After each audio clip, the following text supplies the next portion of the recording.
Hi, welcome to my channel. ದಯವಿಟ್ಟು ನನ್ನ ಚಾನಲ್ನ ಸಬ್ಸ್ಕ್ರೈಬ್ ಮಾಡಿ ಮರಿಬೇಡಿ.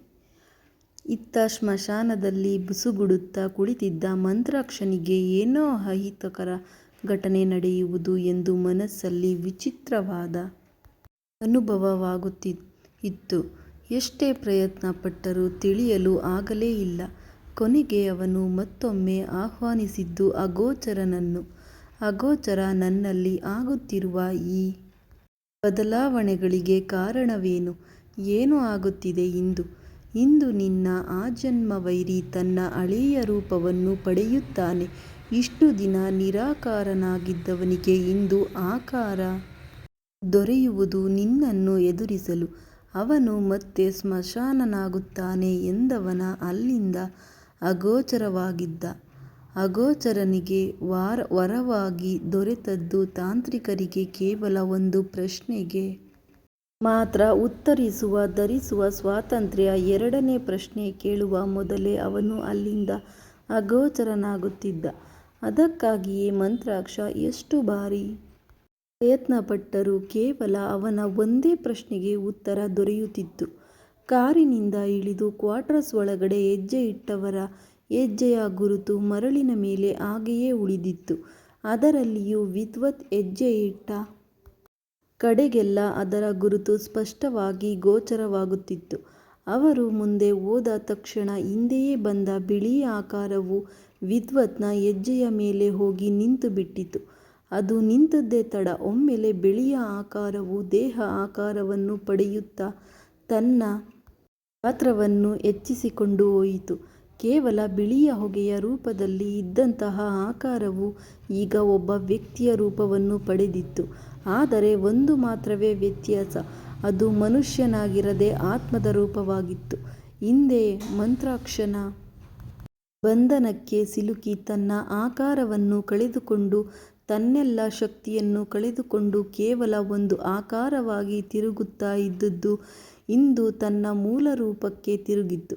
ಕಳೆದುಕೊಂಡ ಎಲ್ಲ ಶಕ್ತಿಗಳನ್ನು ಪಡೆಯಲು ಅದು ಮುಂದಿನ ಅಮಾವಾಸ್ಯೆಯವರೆಗೂ ಕಾಯಲೇಬೇಕಿತ್ತು.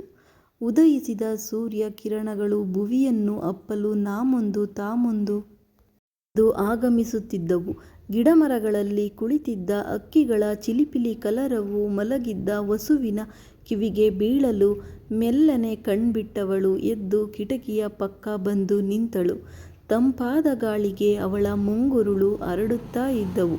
ಕಿಟಕಿಯಿಂದ ಹೊರಗೆ ನೋಡುತ್ತಾ ಇದ್ದವಳ ಸ್ಮೃತಿಯಲ್ಲಿ ತಾನಿದ್ದ ಕೋಣೆಯಿಂದ ಅನತಿ ದೂರದಲ್ಲಿ ಗೋಚರಿಸುತ್ತಾ ಇದ್ದ ಪುಟ್ಟ ಗಣೇಶನ ದೇವಸ್ಥಾನ ತನಗೆ ಈ ಮುಂಚೆಯೇ ಚಿರಪರಿಚಿತ ಎಂಬ ಭಾವ.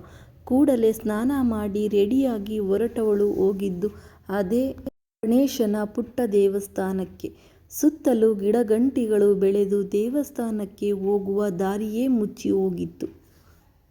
ಮುಳ್ಳಿನ ಪೊದೆಗಳು, ಅಲ್ಲಲ್ಲಿ ಕಾಣಸಿಗುವ ಹುತ್ತಗಳು, ಗಿಡಗಂಟೆಗಳು ಎಲ್ಲವನ್ನೂ ದಾಟಿ ಕೊನೆಗೂ ದೇವಸ್ಥಾನ ತಲುಪಿದಳು. ದೇವಸ್ಥಾನದ ಬಾಗಿಲು ಮುಚ್ಚಿದೆ. ನೋಡಿದರೆ ತಿಳಿಯುತ್ತಾ ಇದೆ, ಸುಮಾರು ವರ್ಷಗಳಿಂದ ಇದರ ಬಾಗಿಲು ತೆಗೆದಿಲ್ಲ ಎಂದು. ಅದಕ್ಕೆ ಇದ್ದ ಬಾಗಿಲು ಸರಳುಗಳ ರೂಪದಲ್ಲಿ ಇದ್ದುದರಿಂದ ಒಳಗೆ ನೋಡಬಹುದಿತ್ತು.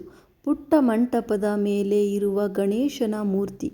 ಆದರೆ ಗಣೇಶನ ಮೂರ್ತಿಗೆ ಪೂರ್ತಿಯಾಗಿ ಕಪ್ಪು ಬಟ್ಟೆ ಸುತ್ತಿ ಅದಕ್ಕೆ ಬಣ್ಣ ಬಣ್ಣದ ದಾರಗಳನ್ನು ಕಟ್ಟಿದ್ದಾರೆ. ಅರೆ, ಇದೇನಿದು? ಪೂಜಿಸುವ ಗಣೇಶನಿಗೆ ಯಾರಾದರೂ ಬಟ್ಟೆ ಮುಚ್ಚುವರೇ? ಅಲ್ಲದೆ ಏನೇನೋ ದಾರ ಬೇರೆ ಕಟ್ಟಿದ್ದಾರೆ. ನಮ್ಮ ಮೊದಲ ಕೆಲಸ ಇಲ್ಲಿಂದಲೇ ಆಗಬೇಕು ಎಂದು ಜೋರಾಗಿ ಹೇಳುತ್ತಾ ಇದ್ದವಳನ್ನ ತಂಪಾದ ತಂಗಾಳಿಯೊಂದು ಸೋಂಕಿತು. ಆಹಾ, ಎಷ್ಟು ತಂಪಾಗಿದೆ! ಮೊದಲು ಈ ಬೀಗ ತೆಗೆಯೋಕೆ ಬರುತ್ತಾ ನೋಡೋಣ ಎಂದು ಬೀಗಕ್ಕೆ ಕೈ ಹಾಕಲು ಹೋದಾಗ ಅವಳ ಫೋನ್ ರಿಂಗ್ ಆಗಿತ್ತು. Where are you? I am waiting from you. Here come fast. ಇಲ್ಲೇ ವಾಕ್ ಬಂದಿದ್ದೆ, ಬರ್ತಾ ಇದ್ದೀನಿ ವಿದ್ವತ್ ಎಂದವಳು ಅವನನ್ನು ಅರಸಿ ತಮ್ಮ ರೂಮ್ ಕಡೆಗೆ ಹೊರಟಳು. ಇಬ್ಬರು ಸೇರಿ ತಿಂಡಿ ತಿಂದು ತಮಗೆ ಕೆಲಸವನ್ನು ವಹಿಸಿದ್ದ ವ್ಯಕ್ತಿಗಾಗಿ ಕಾಯುತ್ತಾ ಕುಳಿತರು. ಅಷ್ಟರಲ್ಲಿ ಅವರ ಪೂರ್ಣ ಟೀಮ್ ಬಂದು ಸೇರಿಕೊಂಡಿತು. ಇವರನ್ನು ವಿದ್ವತ್, ರಾಜೀವ್, ಧೃತಿ, ವಸುಂಧರಾ, ವರ್ಧನ್, ವರ್ಷಿಣಿ 6 ಜನರ ಟೀಮ್ ಹೊರಟಿದ್ದು ತಮಗೆ ಗಂಗಲು ಕೊಟ್ಟಿದ್ದ ಜಾಗದಿಂದ 500 ಮೀಟರ್ ದೂರವಿರುವ ವಸುಂಧರ ವಿಲಾಸಕ್ಕೆ. ಪೂರ್ತಿಯಾಗಿ ಪಾಳು ಬಿದ್ದಿರುವ ಅರಮನೆ, ವಿಶಾಲವಾದ ಮೈದಾನ, ಸುತ್ತಲೂ ಬೆಳೆದು ನಿಂತಿರುವ ಗಿಡಗಂಟೆಗಳು, ಅಲ್ಲಲ್ಲಿ ತಮ್ಮ ವಾಸಸ್ಥಾನವನ್ನು ಕಟ್ಟಿಬಿಟ್ಟು ಹೋದ ಗೆದ್ದಲು ಹುಳಗಳು, ಅಲ್ಲಿಯೇ ತಮ್ಮ ವಾಸಸ್ಥ್ಯವನ್ನು ಹೂಡಿರುವ ಹಾವುಗಳು, ಎಲ್ಲವನ್ನೂ ನೋಡಿದವರು ಕೈಯಲ್ಲಿ ಒಂದು ನೋಟ್ ಪ್ಯಾಡ್ ಹಿಡಿದು ಅರಮನೆಯ 6 ದಿಕ್ಕಿಗೆ ನಡೆದರು. ಅರಮನೆಯ ವಿರುದ್ಧ ದಿಕ್ಕಿಗೆ ಹೋಗಿದ್ದ ವಸು ಮತ್ತು ವಿದ್ವತ್ ಕಣ್ಣುಗಳು ಅರಮನೆಯ ಮೂಲೆ ಮೂಲೆಯನ್ನು ನೋಡುತ್ತಾ ತಮಗೆ ಬೇಕಾದ ಅಂಶಗಳನ್ನು ನೋಟ್ ಮಾಡುತ್ತಾ ಹೋದವರು ಒಬ್ಬೊಬ್ಬರಿಗೆ ಒಬ್ಬರು ಡಿಕ್ಕಿ ಹೊಡೆದಿದ್ದರು. ಮುಂದುವರೆಯುವುದು ಮುಂದಿನ ಭಾಗದಲ್ಲಿ.